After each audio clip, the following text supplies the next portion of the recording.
اللهم صل على محمد وعلى آل محمد كما صليت على إبراهيم وعلى آل إبراهيم في العالمين إنك حميد مجيد. قال الله تبارك وتعالى في كلامه المجيد: أعوذ بالله من الشيطان الرجيم بسم الله الرحمن الرحيم. قل ادعوا الله أو ادعوا الرحمن أيما تدعوا فله الأسماء الحسنى ولا تجهر بصلاتك ولا تخافت بها وابتغ بين ذلك سبيلا وقل الحمد لله الذي لم يتخذ ولدا ولم يكن له شريك في الملك ولم يكن له ولي من الذل وكبره تكبيرا. قال المؤلف والمفسر رحمه الله تعالى: أدام النفع بعلومه وعلومكم في الدارين آمين. إلى أن قال: يقول تعالى: قل يا محمد لهؤلاء المشركين المنكرين صفة الرحمة لله عز وجل المانعين من تسميته بالرحمن: ادعوا الله وادعوا الرحمن أيما تدعوا فله الأسماء الحسنى، أي لا فرق بين دعائكم له باسم الله أو باسم الرحمن فإنه ذو الأسماء الحسنى. ان آیات مبارکہ میں اللہ تبارک و تعالی نے مشرکین کی تردید کی جو اللہ کی صفات کے منکر، جب انہوں نے سنا الرحمن الرحیم تو انکار کر دیا.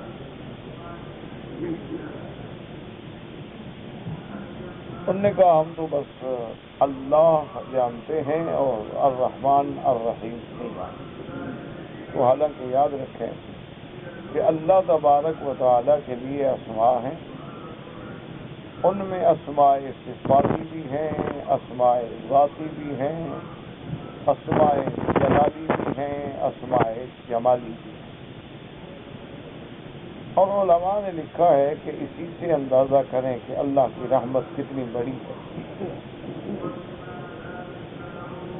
کہ جو مقام جبروت تھا، جو مقام کبریائی تھا، وہاں بھی اللہ نے قرآن میں تقریباً 17 آیات میں فرمایا کہ الرحمن علی العرش استوى. حالانکہ اللہ نے یہ نہیں فرمایا کہ الجبار علی العرش استوى، القہار علی العرش استوى. تو یہ اس کی کمال رحمت سے دلیل ہے کہ جو اس کے مقام کی عظمت کا تقاضا تھا وہاں بھی صفت رحمت کرتا ہے. اور اسی طرح ایک حدیث مبارک میں آتا ہے کہ عرش جو ہے جس پہ اللہ کا استوا ہے کما یلیق بشانہ، وہاں ایک عظیم لوح ہے، تختی مبارک ہے، اور اس پہ اللہ نے اپنے حکم سے یہ لکھا ہے کہ رحمتی سبقت علی غضب، کہ اگر رحمت اور غضب دونوں چلیں تو رحمت میری سبق کر جائے. اور اسی طرح ایک صحیح حدیث مبارک میں آتا ہے کہ اللہ تبارک و تعالی نے جتنی 100 رحمتیں پیدا فرمائی، یعنی ایک رحمت ہے اس کا 100 درجہ ہے، تو اس کی ایک جز جو ہے، صرف ایک درجہ، ایک جز جو ہے وہ اللہ نے دنیا میں اتارا. اسی ایک جز کا یہ اثر ہے کہ ماں بیٹے کی محبت ہے، بھائی بہن کی محبت ہے، باپ بیٹیوں کی محبت ہے، دوستوں میں تعلق ہے، توادد ہے، تعلق ہے، محبت ہے، صحابہ سے محبت، انبیاء سے محبت، اولیاء سے محبت. اللہ کی کتابوں سے محبت، اللہ کے کلام، وہ صرف اسی ایک جز کا اثر ہے، وہ تقسیم ہوئی ہے پوری کائنات سے۔ اس کا حصہ صرف انسانوں کو نہیں بلکہ حیوانوں کو بھی ملا، جیسے کہ ایک روایت مبارک میں آتا ہے، حضور صلی اللہ علیہ وسلم نے دیکھا کہ ایک ہرنی جو ہے وہ رسی سے بندھی ہوئی ہے اور وہ بڑی اضطراب میں ہے اور آوازیں نکالتی ہے۔ حضور صلی اللہ علیہ وسلم نے، اللہ نے معجزے کے طور پہ حیوانات کو بھی کلام کا موقع بخشا۔ تو حضور نے فرمایا کہ تمہارے اضطراب کی کیا وجہ؟ تو اس نے کہا کہ یا رسول اللہ، سامنے پہاڑ میں میرے بچے ہیں، بھوکے ہیں، تڑپ رہے ہوں، یہ شکاری مجھے پکڑ کے لے آیا، باندھ دیا۔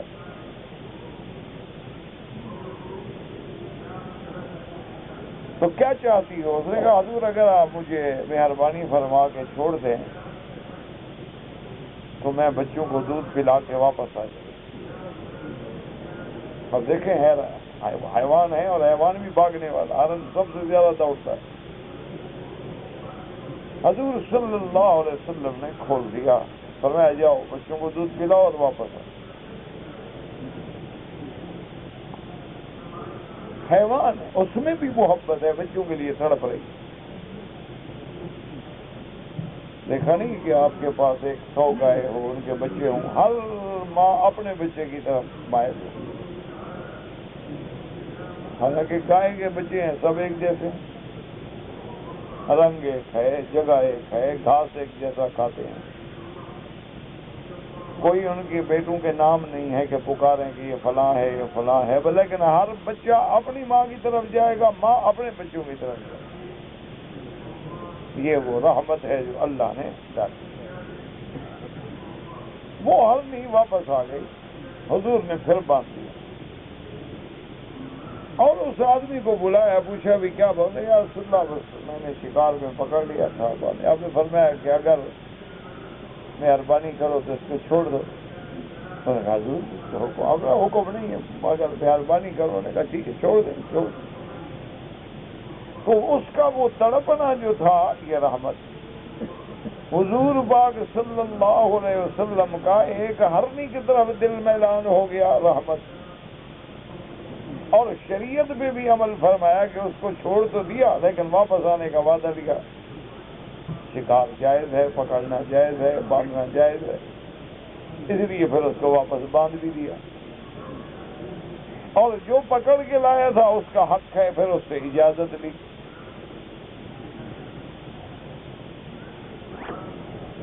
تو یہ جو شفقت ہے اور رحمت ہے، اسی طرح صحابہ کہتے ہیں کہ ہم گزر رہے تھے، سرکار دو عالم رحمت دو جہاں ساتھ تھے، ایک اونٹ دوڑتا ہوا آیا اور حضور کے پاؤں پہ سر رکھ کے رونے لگ گیا، آنسو بہانے لگ گئے، بھل بھل آنسو بہ رہے۔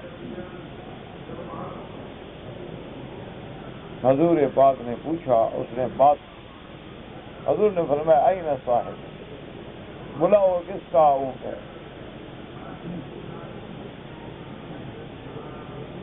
تو حضور پاک نے جب بلایا اور وہ آدمی آیا، آپ نے فرمایا دیکھو تمہارے اونٹ نے شکایت کی ہے کہ یہ مجھے خوراک کم دیتا ہے، کام زیادہ دیتا ہے۔ اس نے کہا بالکل یا رسول اللہ، اس نے صحیح شکایت کی ہے، میرا قصور ہے، میں اعتراف کرتا ہوں اور آئندہ میں ایسی غلطی نہیں کروں۔ تو اب جانوروں پر بھی ایک شفقت ہے، یہ کیا چیز ہے آخر؟ وہ رحمت کا ایک حصہ ہے جو اللہ نے ساری دنیا پہ تقسیم کر دیا، اسی سے یہ سارا توادد ہے، تحابب ہے، محبت ہے، تلمیذ کو استاد سے محبت ہے، ایک مرید کو اپنے شیخ سے محبت ہے، لوگوں کے دل میں اللہ کے کعبے کی محبت ہے، حرم محمد مصطفیٰ کی محبت ہے، روضہ رسول کی محبت، یہ ایک جز ہے۔ اور 99 جز جو ہے اللہ نے اس لوح کے نیچے چھپا دی. حضور پاک نے فرمایا کہ جس دن قیامت کا دن ہوگا تو اللہ اس سارے کو ظاہر کرتا ہے، تو پھر رحمت کا کیا عالم ہوگا. یہ تو ایک جز ہے، جب پوری کی پوری رحمت آ جائے گی. تو اس لیے فرمایا کہ رحمتی وسعت کل شیء. اور اسی طرح یہ بھی دیکھیں کہ اللہ کا عرش جو ہے وہ کس چیز پہ ہے. اللہ کے قرآن سے پوچھا تو قرآن کہتا ہے وَكَانَ عَرْشُهُ عَلَى الْمَاءِ، کہ اللہ کا عرش جو ہے وہ پانی. اچھا، پانی جو ہے یہ خود دلیل رحمت ہے. جیسے آگ جو ہے یہ دلیل غضب ہے. آپ دیکھتے ہیں غصے میں جی آگ بگولا ہو گیا، تو تمہیں بھی محاورہ استعمال ہوتا ہے نا، فلاں آدمی کی ایسا غصہ ہوا وہ تو آگ بگولا ہو. اور آدمی کہتے ہیں جی فلانا آدمی بادشاہوں میں نے جب بات کی تو وہ اتنا باحیا اتنا شرم والا بندہ کہ پانی پانی ہو گیا. تو پانی جو ہے وہ دلیل رحمت ہے. تو اللہ نے اپنا عرش آگ پہ نہیں رکھا، ورنہ تو قادر ہیں جس چیز پہ چاہے رکھ دے. آگ بھی مخلوق ہے، ہر چیز مخلوق. تو معنی یہ ہے کہ وہاں بھی رحمت، لوح پہ بھی رحمت، لوح کے نیچے بھی رحمت، اور اوپر بھی صفت رحمت. الرحمن علی العرش استوی. اور پھر یہ اس کی مظہر رحمت اور اتم رحمت ہے کہ اس نے محمد الرسول اللہ کو، اس لیے فرمایا وما ارسلناک الا رحمت للعالمین.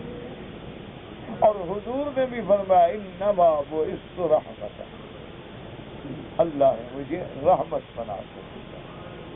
لیکن جن کے مقدر میں نہ ہو، مشرکین نے کہا ہم صفت رحمت کو مانتے ہی نہیں، کیونکہ جو محروم ہو رحمت سے وہ کیا مانے گا، جس کے مقدر میں بھی رحمت نہ ہو. اس لیے انہوں نے کہا کہ لا نعرف رحمان رحیم، ہم نہیں جانتے. اللہ نے فرمایا میرے محبوب آپ اس مشرکین کو بتلائیں کہ ہم کو اللہ کی صفتیں ہیں. اللہ کو اگر اللہ کے نام سے پکارو تو جائز ہے، اور یا رحمان، یا رحیم، یا رحیم، یا کریم، یا اکرم الاکرمین، یا ارحم الراحمین، یا غیاث المستغیثین، جس صفت سے پکارو سب کیا ہے. یہ تو اللہ کے اسماء ہیں، اور اللہ کے اسماء میں سے جس نام کے ساتھ بھی پکارو گے وہ جائز ہے. تو تم تو جاہل ہو، تم سمجھتے ہو کہ نام زیادہ ہے، نعوذ باللہ تو خدا زیادہ ہوگا. خدا تو ایک ہے، لیکن اس کی صفات ہیں، اس کے اسماء مبارک ہیں، اور اسماء مبارک زیادہ ہوں تو دلالت ہے اس کی عظمت پہ، اس کے کمال پہ، اس کے ہیبت پہ، اس کے جلال پہ. تو اس لیے اللہ نے فرمایا میرا محبوب ان کو بتلا دیں قل ادعوا اللہ او ادعوا الرحمن، یا اللہ کہہ کے پکارو یا رحمان کہہ کے پکارو، کوئی بات نہیں. کیوں؟ فلہ الاسماء الحسنی. اس لیے مفسر رحمۃ اللہ علیہ فرماتے ہیں کہ مشرکین جو تھے وہ منکر تھے صفت رحمت کے، اور اس بات سے روکنے والے تھے کہ اللہ کو ہم رحمان نہیں کہیں گے، ہم تو کہیں گے بسم کا اللہم، لیکن بسم اللہ الرحمن الرحیم نہیں کہیں گے. تو اللہ نے حکم فرمایا کہ لا فرق بین دعائکم لہو، کوئی فرق نہیں، اللہ کو اللہ کے نام سے پکارو یا رحمان کے نام سے پکارو، کیونکہ اس کے بہت اسماء ہیں. للہ الاسماء الحسنی فادعوہ بہا، کما قال تعالی هو اللہ الذی لا الہ الا هو عالم الغیب والشہادۃ هو الرحمن الرحیم. اس میں اللہ پاک نے اپنے اسماء کا ذکر فرمایا. إِلَىٰ أَنْ قَالَ لَهُ الْأَسْمَاءُ الْحُسْنَىٰ يُسَبِّحُ لَهُ مَا فِي السَّمَاوَاتِ وَالْأَرْضِ وَهُوَ الْعَزِيزُ الْحَكِيمُ. اور یاد رکھیں کہ علماء مفسرین نے جن کو اللہ نے قرآن سے تعلق نصیب فرمایا، قرآن کا فہم نصیب فرمایا ہے، ان علماء نے کہا ہے کہ اگر آدمی جس کو اللہ نے علم دیا ہو اور وہ محنت بھی کرنا جانتا ہو، اس کی بات پہ غور کرے تو کتنی اللہ کے احکام، کتنے اللہ کے حکمتوں کا انکشاف ہوگا کہ کسی جگہ اللہ نے اپنی صفت علیم کا ذکر کیا ہے، کسی جگہ اللہ نے اپنی صفت حکیم کا ذکر کیا ہے، کسی جگہ اللہ نے اپنی صفت خبیر کا ذکر کیا ہے، کسی جگہ اللہ نے اپنی صفت بصیر کا ذکر فرمایا، کسی جگہ اللہ نے اپنی صفت حکیم اور حمید کا ذکر فرمایا، کسی جگہ اللہ نے اللہ الرحمن الرحیم کا ذکر فرمایا، کسی جگہ اللہ نے صفت المالک کا ذکر فرمایا ہے۔ تو صرف اگر اسی پہ غور کرے اور قرآن میں محنت کرے کہ کہاں کہاں کون سا اسم استعمال ہوا ہے تو لرا عجبا، اللہ کے قرآن کے معجزات، اللہ کے قرآن کا اعجاز اس سے کھل جائے گا، اس کو سمجھ آئے۔ یہ تھوڑا کہ ایسے اللہ نے کہہ دیا، اگر ایک جگہ فرمایا بصیر، دوسری جگہ فرمایا خبیر، ایک جگہ فرمایا عزیز، دوسری جگہ فرمایا حکیم، ایک جگہ فرمایا علیم، دوسری جگہ فرمایا عزیز حمید، تو معنی ہے کہ ہر جگہ جہاں جہاں اس آیت کی مناسبت ہے، اس واقعات کی مناسبت ہے، اسی صفت کا ذکر آیا۔ اس لیے علماء فرماتے ہیں کہ من ادرک فقد وجد علما، جس نے محنت کی اس کو اللہ کے قرآن میں ایک بہت بڑا علم کا باب کھل جائے گا، کیونکہ اللہ کے قرآن کے عجائب جو ہے نا، عجائبہ لا ينقضی، دنیا ختم ہو جائے گی لیکن قرآن کے عجائب ختم نہیں۔ یہ ایسے موتی ہیں کہ سمندروں کے موتی ختم ہو جائیں گے، لیکن جن لوگوں نے اللہ کا قرآن میں ڈوبنا سیکھ لیا ہے وہ جب بھی ڈوبیں گے تو نئے نئے موتی نکلیں گے۔ اللہ پاک رحمت فرمائے، ہم دیکھتے تھے مثلا میرے اپنے والد رحمت اللہ علیہ، ماشاء اللہ بڑھیپا آ گیا، نظر جواب دے گئی، رات کو بیٹھ کے قرآن کا مطالعہ کر رہے ہو تو ہم حیران ہوتے، کہتے کوئی اب 80 سال پڑھاتے گزر گیا، رات دن الحمدللہ تفسیر و حدیث پڑھائی ہے، آپ قرآن شریف کھول کے ترجمہ دیکھ رہے ہیں، بادشاہ بچے، رات ہے، لائٹ ہے، نظر تکلیف ہے، اب ان لوگوں کو مطالعے کی کیا ضرورت ہے؟ اب تو ہر چیز دماغ میں ماشاءاللہ فیڈ ہو گئی، کیونکہ جو لوگ بار بار پڑھاتے ہیں تو اللہ کی شان ہے کہ قرآن دل و دماغ میں بیٹھ جاتا ہے۔ اب بھی اللہ کا شکر ہے کہ پاکستان میں یہ کافی علماء جو ہیں انہوں نے ایک سلسلہ شروع کیا ہے، بڑی اچھی بات کہ رمضان المبارک میں جب تراویح پڑھی جاتی ہیں تو ہر 4 تراویح میں جتنا حافظ منزل پڑھتا ہے تو عالم کھڑے ہو کے اس کا خلاصہ اور ترجمہ بیان کرتے ہیں تاکہ لوگوں کو پتہ لگے ہم نے سنا کیا ہے۔ ٹھیک ہے کہ وقت تو لگتا ہے لیکن قرآن سمجھ کے پڑھنا اور ترجمہ سمجھ کے سننا تو یہ تو پھر بہت بڑی نعمت ہے۔ تو ہم حیران ہوتے کہ دیکھو جی ترجمہ، اور وہ بھی اپنا ایک ترجمے والا قرآن لے کے بیٹھے ہیں، ترجمہ دیکھ رہے ہیں۔ تو کئی دفعہ ہم پوچھتے ہیں کہ حضرت کیا تکلیف کرتے ہیں؟ پھر آپ نے ماشاءاللہ تمام تفاسیروں کو کنگھال ڈالا ہے، ابن جریر ہے، جلالین ہے، کمالین ہے، جمالین ہے، کشاف ہے، رازی ہے، ابن عباس ہے، تفسیر مجاہد ہے، تفسیر ابن کثیر ہے، صفوۃ التفاسیر ہے، اور ساری تفسیروں کو دیکھا ہے، صفحہ صفحہ دیکھا۔ اب آپ ترجمے والا قرآن دیکھتے رہتے ہیں۔ فرمایا بیٹا تمہیں پتہ نہیں، قرآن کے عجائب ایسے ہیں کہ جتنا غور کرتے ہیں ایک نیا مسئلہ معلوم ہو جاتا ہے، ایک نئی بات۔ اللہ تبارک و تعالیٰ کے قرآن یہ بحر ہے، ایسا سمندر ہے کہ جس کے موتی کبھی ختم نہیں ہوتے، لیکن موتی والا بھی تو ہونا۔ اب جس بندے کو امیٹیشن میں اور موتی میں فرق ہی نہ ہو تو وہ کیا کرے گا؟ جس بندے کو یہ بھی پتہ نہ ہو کہ یہ زمرد ہے، یاقوت ہے، الماس ہے یا شیشہ ہے، وہ کیا بیچارہ قرآن سمجھے گا یا قرآن پڑھے گا؟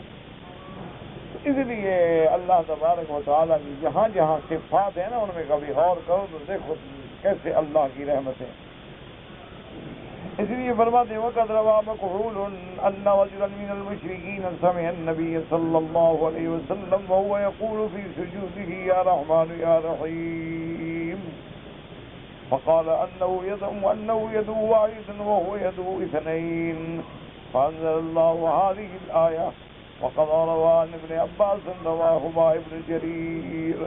حضرت مکحول سے روایت ہے کہ ان رجلا من المشرکین، ایک مشرکوں کا کوئی مشرک جو تھا گزرا، تو حضور نماز پڑھ رہے تھے تو آپ نے سجدے میں پڑھا یا رحمان یا رحیم. کیونکہ یاد رکھو کہ سجدے میں جو دعا ہے نا وہ بڑی جلدی مقبول ہوتی ہے کہ انسان اپنے اللہ کے زیادہ قریب ہوتا ہے. تو سجدے کے اندر آدمی دعا مانگے تو وہ دعائیں جو ہیں بہت میرے اللہ کو پسند ہیں. اور اللہ تعالیٰ وجہ کیا ہے کہ جب بندہ اپنی عاجزی کی انتہا کر دیتا ہے، اپنے تذلل کی انتہا کر دیتا ہے کہ یا اللہ یہی چہرہ ہی تو نے مجھے دیا تھا نا عزت والا، اس کو میں نے تیرے لیے مٹی پہ ڈال دیا ہے بس. تو جب بندے کا عجز انتہا پہ پہنچتا ہے تو رحمت اللہ کی جوش میں آ جاتی ہے.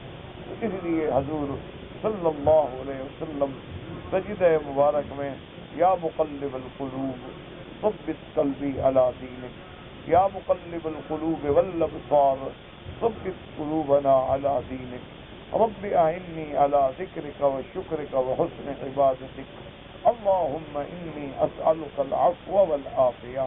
اور اسی طرح یا اللہ یا رحمان یا رحیم یا حی یا قیوم یا ذی الجلال والاکرام.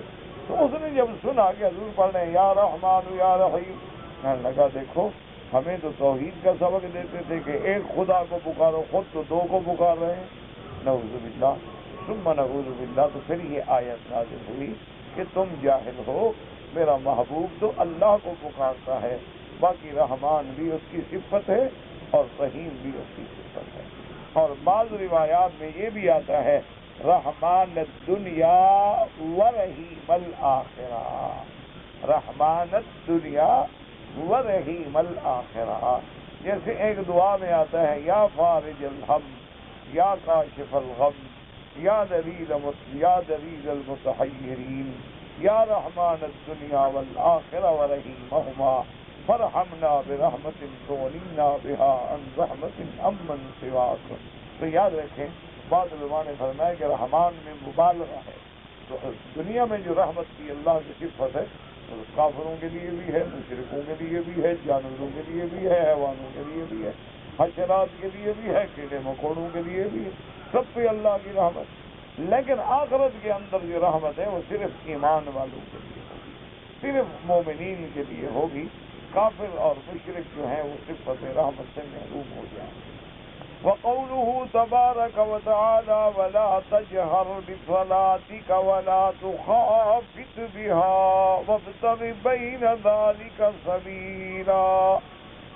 قال الإمام أحمد حدثنا هشيم قال حدثنا أبو بشر سعيد بن جبير بن ابن عباس قال نزلت هذه الآية ورسول الله صلى الله عليه وسلم متوار بمكة ولا تجهر بصلاتك ولا تخافت بها.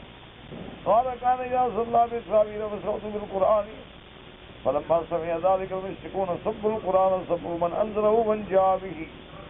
قال فقال الله تعالى نبيه صلى الله عليه وسلم ولا تجهر بصلاتك أي بقراءتك فيسمع المشركون فيسبون القرآن فلا تخافت بها عن أصحابك فلا تشرك حتى يأخذوه عنك وابتغ بين ذلك سبيلا.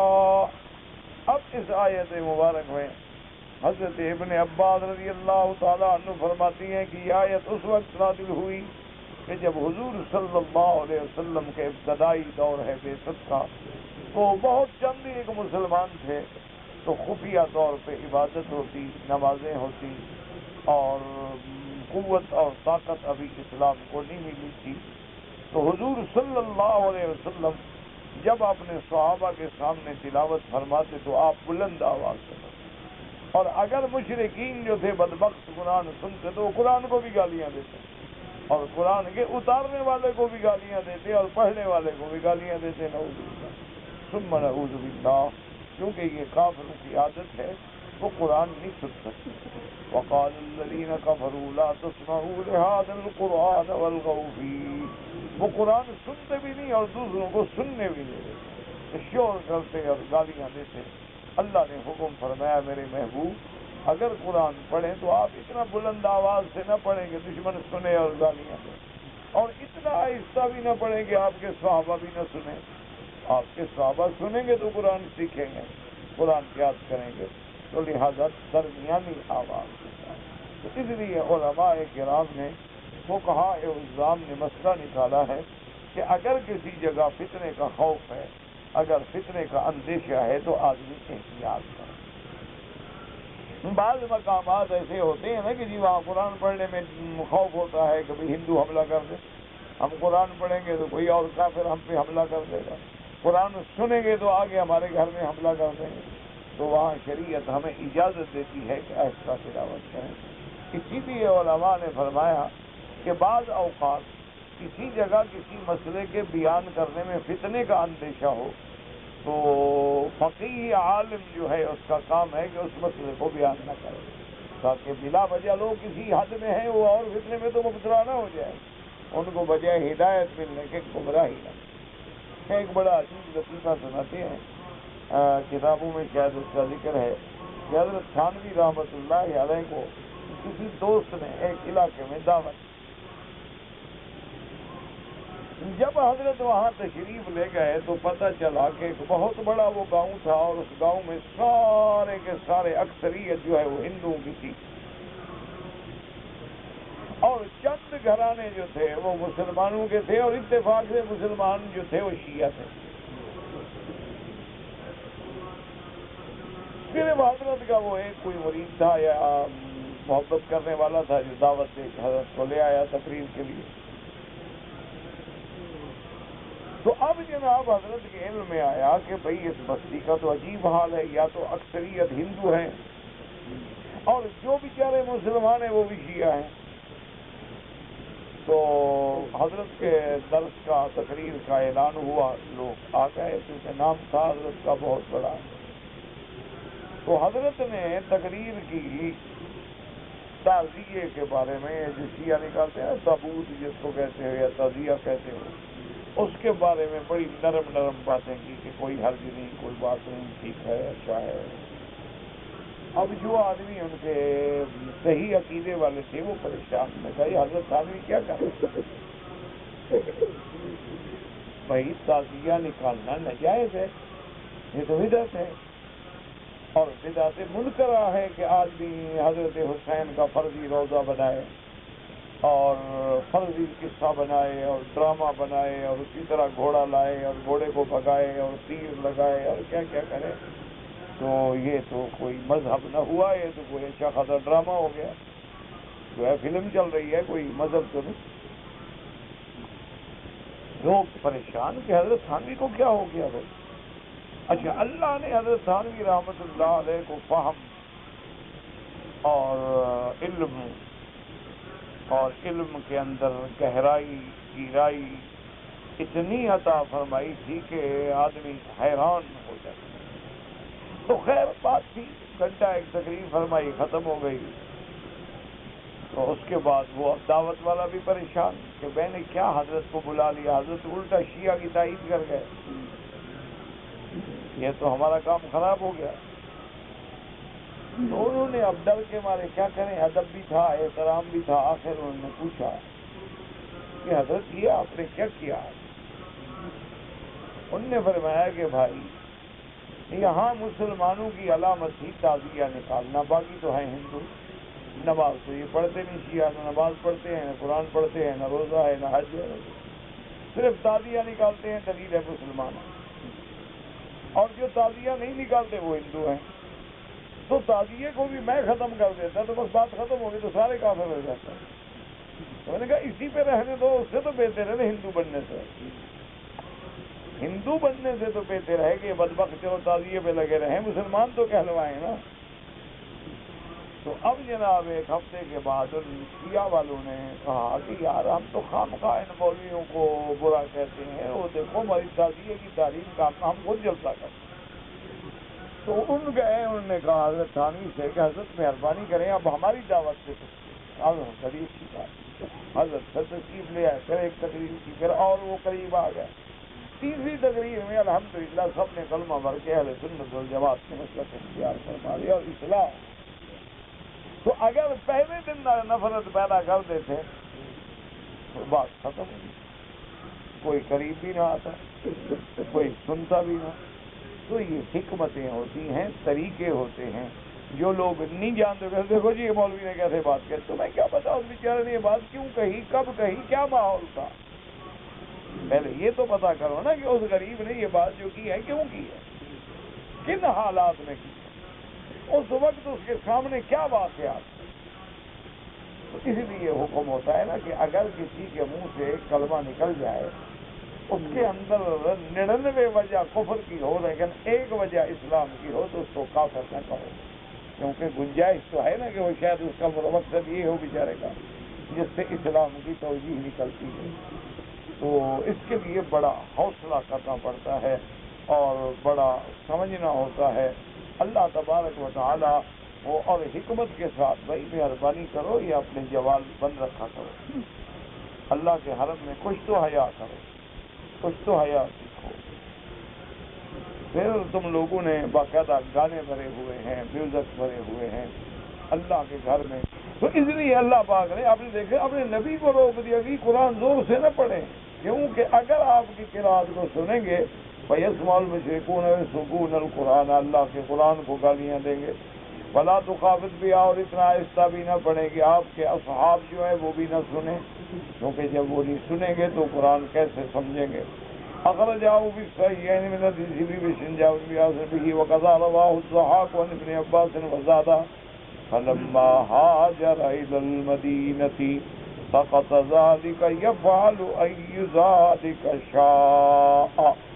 صحیحین میں یہ حدیث مبارک ہے، اور ایک حضرت ضحاک نے روایت فرمایا ہے حضرت ابن عباس رضی اللہ تعالیٰ عنہ سے، اس سے ایک ٹکڑا اور بھی حدیث میں زیادہ ہے کہ فلما ہاجر الی المدینہ، جب میرے آقا نے ہجرت فرما لی مدینہ منورہ میں، اللہ نے وہاں اسلام کو مستقر عطا فرمایا، غلبہ عطا فرمایا، تو اب یہ حکم جو تھا ختم ہو گیا۔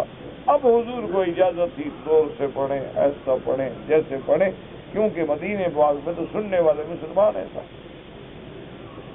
وقال محمد بن اسحاق حدثني داود بن الحسين عن إكرمة عن ابن عباس رضي الله تعالى عنه قال كان رسول الله صلى الله عليه وسلم إذا جهر بالقرآن وهو يصلي تفرقوا عنه وأبوا أن يسمعوا منه، وكان الرجل إذا أراد أن يسمع من رسول الله صلى الله عليه وسلم بعد ما يتلو وهو يصلي استرك السمع دونهم فرقا منهم، فإذا رأى أنهم قد عرفوا أنه يستمع ذهب خشية أذاهم فلم يسمع، فإن خفض صوته لم يسمع الذين يستمعون من قراءته شيئا، فأنزل الله عز وجل ولا تجهر بصلاتك ولا تخافت بها وابتغ بين ذلك سبيلا، ولا تجهر بصلاتك فيتفرقوا عنك ولا تخافت بها فلا يسمع من أراد أن يسمع ممن يسترك ذلك منهم فلعله يرعوي إلى بعض ما يسمع فينتفع به وابتغ بين ذلك سبيلا۔ ابو فصل رحمۃ اللہ علیہ فرماتے ہیں کہ محمد بن اسحاق نے داؤد بن الحسین عن اکرمہ بن عباس سے روایت کی ہے، کان رسول اللہ صلی اللہ علیہ وسلم، میرے آقا جب قرآن پڑھتے، اذا جہر بالقرآن، اگر زور سے پڑھتے، تفرقوا عنہ، جو دشمن تھے، کافر تھے، مشرک قرآن نہیں سننا چاہتے تھے، دور ہو جاتے، وَأَبَوْا أَن يَسْمَعُوا، وہ نہیں چاہتے تھے کہ قرآن سنیں. وَقَالَ الرَّجُلُ إِذَا أَرَادَ، اور جو مسلمان قرآن سننا چاہتا تھا تاکہ میں سنوں حضور جو پڑھ رہے ہیں، تو وہ بیچارہ چوری چوری سنتا تھا. اس طرح کا سما وہ چوری کر کے سنتا تھا اور دیکھتا رہتا تھا کہ کہیں ان لوگوں کو پتہ نہ لگ جائے کہ میں قرآن سن رہا ہوں. فَإِذَا رَأَىٰ أَنَّهُمْ قَدْ عَرَفُوا أَنَّهُ يَسْتَمِعُ، اب جب اس بندے کو پتہ لگا کہ مشرکین دیکھ رہے ہیں کہ میں توجہ سے سن رہا ہوں، وہ بیچارہ چلا جاتا رہتا.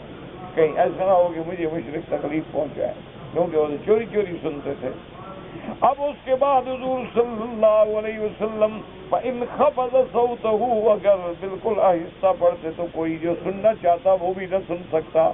تو اس لیے اللہ نے حکم دیا کہ میرے محبوب نہ تو قرآن کو اتنی بلند آواز سے پڑھیں کہ وہ لوگ بھاگیں، اور نہ قرآن کو اتنا آہستہ پڑھیں کہ جو سننا چاہتے ہیں وہ بھی فائدہ نہ اٹھا سکیں، بلکہ وَابْتَغِ بَيْنَ ذَلِكَ سَبِيلًا، آپ درمیانی اور اعتدال کی صورت اختیار فرمائیں. وَهَكَذَا قَالَ عِكْرِمَةُ وَالْحَسَنُ الْبَصْرِيُّ وَقَتَادَةُ، انہوں نے بھی یہی فرمایا کہ نزلت هذه الآیت فی القراءۃ فی الصلاۃ، کہ یہ آیت مبارک جو ہے نماز کے اندر نازل ہوئی حضور صلی اللہ علیہ وسلم کی قرات میں. وقال شعبۃ عن اشعث بن سلیم عن الاسود بن ہلال عن ابن مسعود ولا تخافت بها اسمع اذنیہ، اور آپ اتنی آہستہ بھی نہ پڑھیں کہ جو سننا چاہتا ہے بیچارہ وہ بھی نہ سن سکے. تو بہرحال یاد رکھیں کہ اگر یہ واقعات مکہ مکرمہ کے ہیں جیسا کہ ظاہر ہے، کیونکہ مشرکین تو مکے میں تھے، مدینے میں تو مشرک تھے نہیں، وہاں تو یہودی تھے. تو اب نماز جو ہے باقاعدہ جماعت کی شکل میں، اس کا تو مسئلہ ہوا ہے مدینے پاک میں. تو معلوم یہ ہوا کہ کبھی کبھی حضور پاک اپنے چند صحابہ سے مل کر نماز پڑھتے، جیسے کہ حدیث مبارک میں آتا ہے کہ جبریل علیہ السلام نے جب حضور کو اوقات صلاۃ کی تعلیم دی ہے تو وہ بھی مکے میں دی، کہ 5 نمازیں اول وقت میں پڑھائیں، 5 نمازیں آخر وقت میں پڑھائیں، اور بتا دیا کہ ان کے درمیان میں یہ وقت ہے جب بھی چاہو پڑھیں. تو اور یہ بھی یاد رکھیں کہ نماز جو ہے یہ ہر پیغمبر کے دور میں، صرف حضور کے زمانے میں نہیں بلکہ ہر پیغمبر نے نماز پڑھی. اور حضور صلی اللہ علیہ وسلم کے زمانے میں ملت ابراہیمی پہ چلنے والے لوگ بھی موجود تھے، تو دین ابراہیم کے اثرات بھی تھے. اسی طرح دین اسماعیل علیہ السلام کے اثرات بھی تھے، اور کچھ لوگ جو تھے وہ دین عیسیٰ علیہ السلام پہ بھی قائم تھے، اور کچھ لوگ جو تھے وہ دین موسیٰ علیہ السلام پہ بھی قائم تھے، کیونکہ یہود بھی موجود تھے چاہے مدینے میں تھے لیکن مکے آتے جاتے، نصارہ بھی موجود تھے چاہے نجران میں تھے لیکن مکے میں آتے جاتے، مشرکین مکے میں رہتے تھے لیکن وہ بھی کبھی کبھی مدینہ منورہ جاتے، شام جاتے تھے، تجارت کے سلسلے میں یمن جاتے تھے. لإیلاف قریش ایلافہم رحلۃ الشتاء والصیف، ان کے بھی سفر ہوتے تھے تجارت کے ضلع میں. اس لیے ہمیشہ یاد رکھیں کہ جیسے حضور کا معراج کی رات میں نماز پڑھنا، یا حضور کا معراج سے پہلے نماز پڑھنا، یا حضور صلی اللہ علیہ وسلم پہ جب قرآن اترا ہے، بعثت ہوئی ہے، تو جن کہتے ہیں کہ جب ہم آسمانوں پہ کہ جائے کہ ہم جا کے کچھ ملائکہ کی باتیں سنیں، اب دیکھو سارا پہرا لگاؤ، ملیت حرسن شدیدن و شعبہ.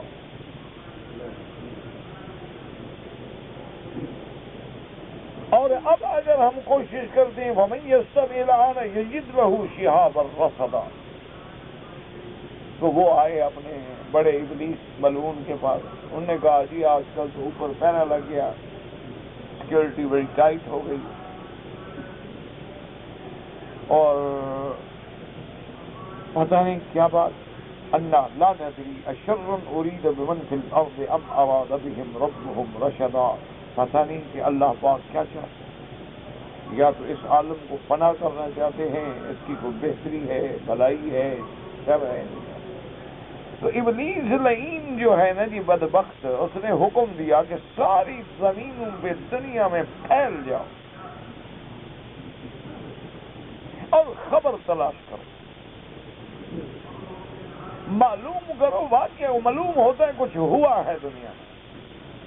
اب جناب وہ جن جو تھے نا جی مشرق و مغرب شمال جنوب، اور جنوں کے لیے جانا آنا تو مشکل ہوتا نہیں، دوڑ پڑے۔ اچھا ایک روایت میں یہ بھی آتا ہے کہ اس ملعون ابلیس نے یہ کہا کہ ہر جگہ کی مٹی لے آؤ، اور جہاں کی وہ مٹی نہیں جاتے تھے وہ سونگتا تھا، وہ جب مکے کی مٹی لے گئے کہتے اسی جگہ کچھ ہے۔ تو اس لیے علماء امت جو ہیں وہ کہتے ہیں کہ اللہ کا ذکر کا جو اثر ہے وہ مٹی میں بھی ہے، اور ہر چیز جو ہے وہ اللہ کے ذکر کو قبول کرتی ہے۔ اسی طرح جو اللہ والے ہوتے ہیں ان سے بھی ایک خوشبو ہوتی ہے جو اللہ نے رکھی ہے، اور طبیعت کھنچتی ہے ان کی طرف، کشش۔ دیکھو نا کوئی اچھا آدمی ہو تو آپ کی طبیعت کرتی ہے نا اس کو ملو، اگر برا ہو تو کہتے خیال کر رہا ہو یار وہ جا رہا ہے ادھر ادھر ادھر سے نکل جاؤ، بس ادھر سے نکل جاؤ۔ کیوں؟ کوئی آدمی خطرناک ہو، کوئی گنڈا ہو، کوئی دہشت گرد ہو، کوئی شیطان ہو، کوئی برا آدمی ہو، نظر آ جاؤ ادھر جاؤ یار، خام خواہ دیکھے گا وہ مسئلہ پیدا ہوتا ہے۔ اور اچھا آدمی ہو خیر جو یار وہ آدمی آ رہا ہے کم از کم ہاتھ تو ملا لیں، السلام علیکم تو کر لیں، دعا تو لے لیں، تو ایک کشش تو ہے نا۔ بہرحال جی وہ جنوں کی ایک جماعت آئی تو دیکھا کہ حضور صلی اللہ علیہ وسلم صبح کی نماز میں قرآن پڑھ رہے، جس کو اللہ نے فرمایا انا سمعنا قرآنا عجبا یہدی الی الرشد فآمنا بہ ولن نشرک بربنا احدا۔ معلوم ہوا کہ پہلے مشرک تھے، جنوں میں بھی مشرک ہوتے ہیں، جنوں میں بھی مسلمان ہوتے ہیں، جنوں میں بدعتی ہوتے ہیں، جنوں میں بھی حلوائی ہوتے ہیں، اور جنوں میں بھی فدائی ہوتے ہیں، ہر قسم کی پارٹی جنوں میں بھی موجود ہے۔ جتنی پارٹیاں تمہاری ہیں نا انسانوں میں ساری جنوں میں موجود ہے، جتنے فرقے تم نے بنا رکھے ہیں نا یہ وبا جنوں میں بھی پھیلی ہوئی، ان کے اندر بھی موجود۔ اچھا ویسے جنات ہر گھر میں اکثر ہوتے ہیں، ڈرا شرا نہ کرو، جو مسلمان ہو وہ کچھ نہیں کہتے، البتہ کوئی شیطان ہو تو چھیڑتا ہے۔ تو پھر شیطان کو نکالنے کے لیے ہمارے پاس اللہ کا قرآن ہے، سورۃ البقرہ پڑھو، آیت الکرسی پڑھو، معوذتین پڑھو، صبح شام، بس اللہ کی رحمت سے قرآن کی جب ضرب پڑتی ہے سب شیطان ویطان بھاگ جاتے ہیں۔ اب جب ان کو معلوم یہ ہوا، میں نے لمبی بات اس لیے کی کہ حضور نماز پڑھ رہے، تو معنی یہ ہے کہ نماز تھی، روزہ تھا، حج تھا، حضرت آدم علیہ السلام نے 40 حج کیے ہیں پیدل، اس کا معنی ہے کہ حج تو آدم علیہ السلام کے زمانے میں بھی تھا، ہر پیغمبر نے حج کیا ہے، تو اس لیے نماز تھی، لیکن باقاعدہ جماعت کے احکام، باقاعدہ نماز بالجماعت، باقاعدہ جمعہ، یہ ساری ترتیب اس کی تنفیذ جو ہے وہ مدینہ منورہ میں یہ آ گیا، ورنہ جماعت تو پہلے بھی تھی، نماز بھی تھی، تلاوت بھی تھی، قرآن بھی تھا۔ تو حضور جب پڑھتے تو کچھ لوگ سننا چاہتے اور ظالم جو تھے وہ بھاگ کر اللہ نے فرمایا کہ درمیانی آواز سے تلاوت فرمائیں۔ اسی لیے مفسر رحمۃ اللہ علیہ فرماتے ہیں کہ حضرت اکرمہ، حضرت حسن بصری، حضرت قتادہ رحمۃ اللہ علیہم یہ سب فرماتے ہیں کہ یہ آیت جو ہے قرآن اور نماز کے بارے میں ہوتی ہے کہ اللہ نے اپنے نبی پاک کو حکم دیا تھا کہ نماز کے اندر نہ زیادہ زور سے پڑھیں اور نہ آہستہ پڑھیں، واللہ اعلم۔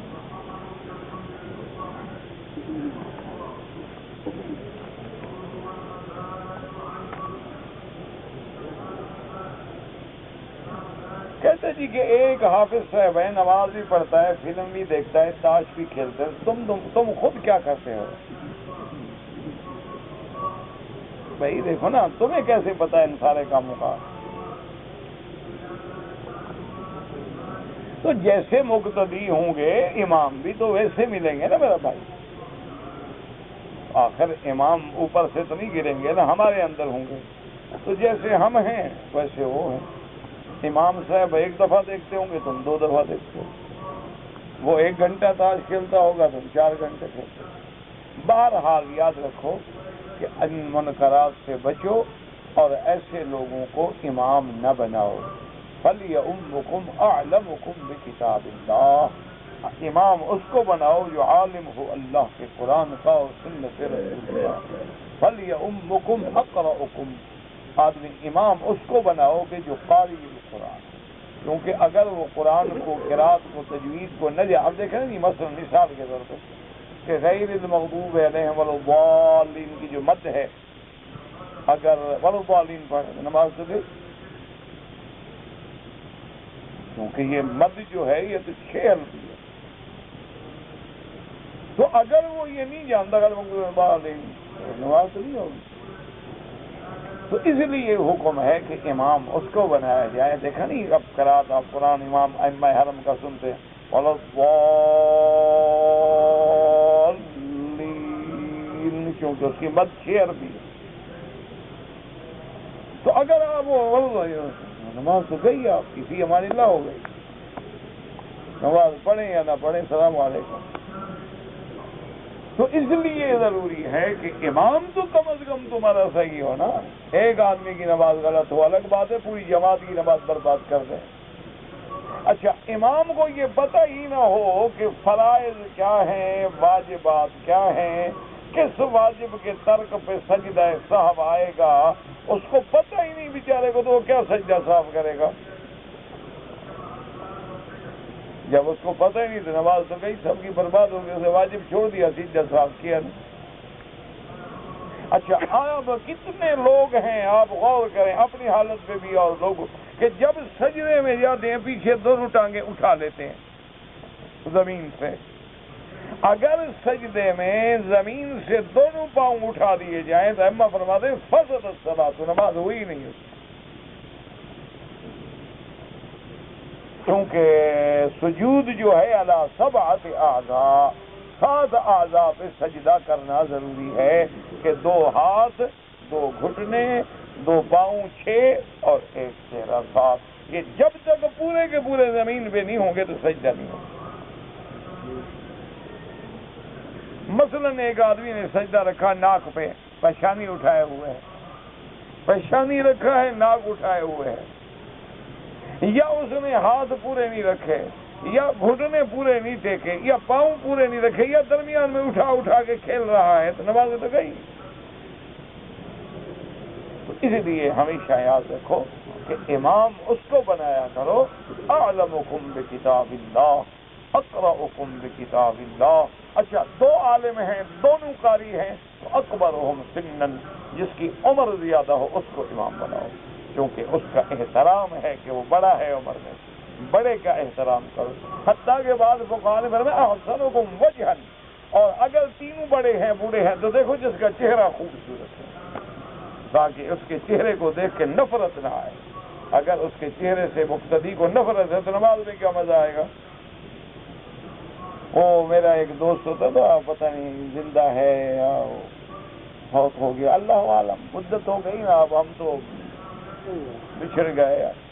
تو وہ بلوچ سردار تھا، تو ایک دفعہ ہم کوئی پتہ نہیں کیا معاملہ تھا کسی کا، تو اس کے لیے کورٹ میں گئے، تو سوچ رہے تھے کہ بھی کس کو وکیل بنائیں، وکیل بہت ہوتے ہیں نا، تو سوچ رہے تھے بھی کون اچھا ہے، کون قابل ہے، کون لائق ہے، تو وہ خان آ گیا، وہ آگے خیر مجھے ملا، حسین کیا حال ہے، میں ٹھیک ہے، کیسے آنا ہوا، میں نے کہا دوست ہے اس کے لیے وکیل، کہنے لگا حضرت میرا ایک مشورہ یاد رکھے، میں نے کہا کیا؟ کہنے لگا ڈاکٹر اور وکیل خوبصورت تلاش کرنا۔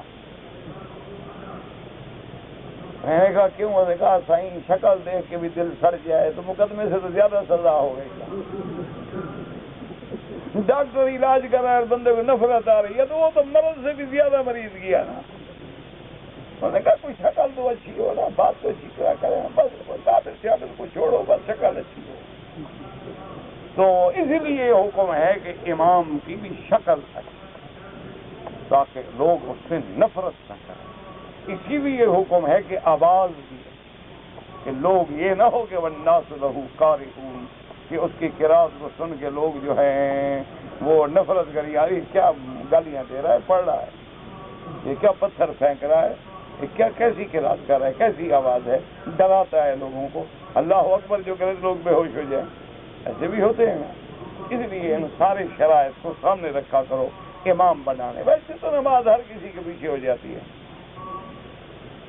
اگر آپ کی لڑکی راضی نہیں ہے، آپ زندہ موجود ہیں، آپ کے بھائی کو کوئی حق نہیں اس کے نکاح کرنے کا۔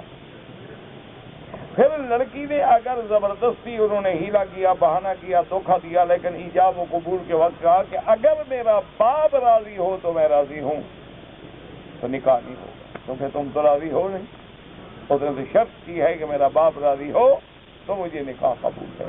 تو لہذا ایسے بہانے نہ کیا کرے، اور ایسے بھائی کے پاس تم نے لڑکی چھوڑی کیوں ہے جس کا یہ حال ہے؟ کہتے جی کہ نمازیں میری کو چھوٹ گئیں، سب سے بڑا علاج ہے توبہ کرو، اللہ استغفار سے حقوق اللہ جو ہے وہ معاف ہو جائے۔ لیکن اللہ توفیق دے تو علماء فرماتے ہیں قضا بھی پڑھتے رہو، تاکہ اللہ تبارک جتنا پڑھی جا سکے۔ اب یاد تو نہیں ہوتی نا بندے کو۔ امام نے نماز میں قرآن میں غلطی کیا، مقتدیوں نے بھی نہیں بتلایا، نماز ہو جائے گا، اب کیا پتا غلطی کیسے تھی، یہی مسئلہ ہے نا۔ بعض غلطی ایسی ہوتی ہے نعوذ باللہ کہ جس میں پورا ترجمہ ہی بدل جائے تو نماز نہیں ہوگی۔ بعض غلطی تو ہوتی ہے لیکن ترجمے میں فرق نہیں پڑتا، نماز ہو جائے گی۔ اب مجھے کیا پتا کیا غلطی تھی۔ مرد جو ہے وہ ناخنوں میں مہندی لگائے جائز ہے، کیوں لگائے؟ آخر وجہ تو بتاؤ نا، کیا تکلیف ہو گئی اس کو؟ بیمار ہے، ڈاکٹر نے بتایا کہ ناخن کو مہندی لگاؤ تو ٹھیک ہے، ورنہ نہیں، ناجائز ہے۔ آج لوگ ایسے ہیں کہ اپنی بیوی کو اماں کہتے ہیں، اچھا کہتے رہیں، تمہیں کیا تکلیف ہے؟ ہوگا نا بابا، کوئی لوگ دیکھو نا، ایک لفظ ہوتا ہے تمہارے نزدیک وہ اپنے معنی رکھتا ہے، مثلاً ایسے جیسے جبرائیل، اس کا کیا معنی ہے؟ عبداللہ، جبر معنی عبداللہ، ایل معنی اللہ۔ تو بعض لوگ بیچارہ اماں تو ایسے کہتے ہیں، ان بعض لوگ کہتے ہیں مائی، مائی کا لفظ استعمال ہوتا ہے، ہمارے سندھ وغیرہ میں بھی ہوتا ہے، تو اس سے مراد وہ ماں نہیں بن جاتی۔ بعض لوگ نماز میں امام سے سبقت لے جاتے ہیں، بالکل نماز نہیں ہوگی۔ اگر تم سجدے میں امام سے پہلے چلے گئے یا رکوع میں پہلے چلے گئے، نماز نہیں ہوگی۔ اچھا، اسی طرح ابھی تک امام نے قرآن کی آیت ختم ہی نہیں کی، تم ہاتھ پہلے کھول کے کھڑے ہو گئے، بالکل منع ہے، بالکل امام پہ سبقت نہ کرو۔ صفا اور مروہ پہ جب ہم دوڑ رہے ہوں، صفا پہ آ کے اشارہ کرنا بسم اللہ ایک کوئی ضروری نہیں، ہاں دعا کرنا ثابت ہے، لمبی دعا کریں، کیونکہ وہاں دعا کے مقبول ہونے کا وقت ہوتا ہے، لمبی لمبی دعائیں کریں، لیکن ہاتھ اٹھا کے اشارہ کرنا ثابت نہیں۔ طواف کے لیے نیت کرنا ضروری ہے، نیت ہوگی تو طواف کرو گے، نیت ہی نہ ہو تو باب العمرہ سے ادھر جاؤ گے، ادھر کیوں جاؤ گے؟ نیت کا معنی ہے دل میں ہے کہ میں طواف کرنے جا رہا ہوں، باقی زبان سے کہنا ضروری نہیں ہوتا کہ اللہم انی ارید طواف بیتک الحرام سبعۃ اشواط، یہ کوئی ضروری نہیں، بس دل میں نیت ہے کہ بسم اللہ اللہ اکبر۔ قیامت والے دن جو ہے کفار کی بھی تقسیم ہوگی، یعنی انواع ہوں گے، جیسے مسلمانوں میں بھی ابرار ہیں، مقربین ہیں، صدیقین ہیں، شہداء ہیں، صالحین، کافروں میں بھی نمبر ہے۔ کہتے ہیں جی کہ عورتیں حالت احرام میں جو رومال سر پہ باندھیں وہ سفید ہونا ضروری ہے، باندھنا ہی ضروری نہیں تو سفید کا کیا مطلب؟ یہ تو لوگوں نے رواج بنا رکھا ہے، عورت کے لیے تو کوئی رومال شمال نہیں ہوتا، جو کپڑے پہنے ہوئے وہی احرام ہے۔ کہتے ہیں کہ جی میں جب عمرہ کرتا ہوں تو صفا مروہ جب دوڑتا ہوں تو صرف یہی دعا مانگتا رہتا ہوں، رب اغفر وارحم واعف وتکرم وتجاوز عما تعلم انک تعلم ولا اعلم انک انت اللہ الاعز الاکرم۔ کوئی دعا مانگو، تمہاری مرضی ہے، جو دعا مانگو سب جائے، نہ مانگو دوڑتے رہو تب بھی ہو جائے۔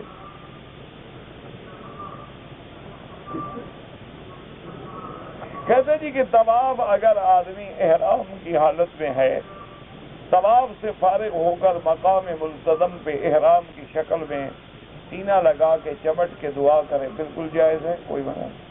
لیکن دیکھ لیا کرو بعض اوقات لوگ تازہ عطر لگا دیتے ہیں کہ عطر تمہارے بدن کو نہ لگ جائے۔ اگر عطر لگا ہوا نہیں ہے، خشک ہے، بالکل آپ مانگے۔ یعنی آپ کافروں کی ہلاکت کے لیے جلدی نہ کریں، اللہ نے سب کو گن رکھا ہے، سب کچھ کے علم میں ہے، جب چاہیں گے ان کو عذاب دیں گے۔ کہتے جی کہ ہم پاکستانی ہیں، ہمارا پیسوں کا آپس میں تنازع ہے، ہم شریعت کے روح سے حل کرنا، اصولی بات ہے میرا بھائی، جو مدعی ہے وہ ثبوت پیش کرے کہ بھی اس بندے نے میرے پیسے چرائے ہیں یا دینے ہیں، گواہ لائے، صحیح گواہ ہوں ثابت کر دے، اس کو پیسے دینے چاہیے، کیونکہ البینۃ علی المدعی، شریعت کہتی ہے کہ گواہ لانا مدعی کی ذمہ داری ہے۔ اچھا، مدعی کہتا ہے جی مجھے شبہ تو ہے 100% کہ میرا یہی چور ہے یا اس نے میرا پیسہ دینا ہے، لیکن گواہ نہیں ہے، تو والیمین علی من انکر، اب مدعا سے کہا جائے گا بھی تم حلف اٹھاؤ، تم کہو کہ واللہ مجھے اللہ کی قسم ہے میں نے اس کا پیسہ نہیں دینا یا نہیں چرانا، اب تمہیں اعتبار کرنا ہوگا، اور جھوٹی قسم اٹھائے گا تو خدا کو خود جواب دے گا۔ اور کیا فیصلہ کرائیں گے آپ؟ میری ایک نیک حاجت ہے، اللہ سب کی حاجتیں پوری فرمائے بھائی۔ کہتے جی کہ جب رزق ہمارا لکھا ہوا ہے تو ہم اپنے بال بچوں کو چھوڑ کے یہاں کیوں رہتے ہیں؟ میں نے کہا ہے رہو، جاؤ۔ ہم نے تو کبھی نہیں کہا کہ حضرت تمہارے بغیر بڑے اداس ہیں، آپ بالکل جناب تشریف لے جائیں، یہی تو اللہ نے لکھا ہے کہاں جانا ہے، یہ بھی لکھا ہوا ہے، تو جتنے دن دوبارہ یہاں لکھا ہوا ہے یہاں رہو گے، جتنے دن وہاں لکھا ہوا ہے وہاں چلے جاؤ۔ کہتے جی کہ اگر ہمیں نماز جنازہ میں صرف امام کے ساتھ ایک تکبیر ملی ہے تو اب کیا کریں؟ مل جائے، جب امام سلام پھیر لے تو 3 تکبیریں جلدی سے کہہ دیں، اللہ اکبر اللہ اکبر اللہ اکبر، بس کوئی مشکل نہیں۔ بھائی بہن بھائی بیمار ہیں، اللہ شفا عطا فرمائے، اللہ ہر بیمار پہ رحم کرے، سب بیماریاں دور فرمائے، اللہ ہماری بیماریاں بھی دور فرمائے۔ دعا کیا کریں اللہ ظاہری باطنی روحانی جسمانی نفسانی ہر قسم کی بیماریوں سے ہمیں آپ کو خاندانوں کو اولادوں کو نسلوں کو محفوظ رکھے اور اللہ معذور نہ کرے محتاج نہ کرے۔ داڑھی کی لمبائی میں ایک مشت اتفاق ہے اور ائمہ اربعہ کا اتفاق اس بات پہ ہوتا ہے جو سنت ہے۔ گزارش ہے ان کا پورا قرآن شریف تفسیر کا مجھے نہیں پتا کس کا پوچھتے ہیں، یعنی میرا قرآن کی تفسیر کہاں ملے گا اللہ کو پتا ہے، یہ لوگ کیسٹیں ویسٹیں بیچتے ہیں ان کے پاس ہوگا، میرے پاس تو کچھ بھی نہیں۔ آپ حیران ہوں گے، میں نے زندگی میں اپنی کیسٹ کبھی نہیں سنی۔ اچھا، کہیں گاڑی میں جا رہا ہوں لوگ میری کیسٹ مجھے لگا دیتے ہیں کہ یار بند کرو بس، ٹھیک ہے مجھے پتا ہے کہ میں نے جو کہا ہے بس تم بند کرو بعد میں سن لینا۔ میں نے اپنے والد کی اجازت کے بغیر ان کے لیے حج کیا ہے، کوئی حرج نہیں، اچھا کیا، یہ کون سا ایسا برا کام ہے کہ والد ناراض ہوگا؟ اچھے کام میں تو الحمدللہ اجازت ہی ہوتی ہے۔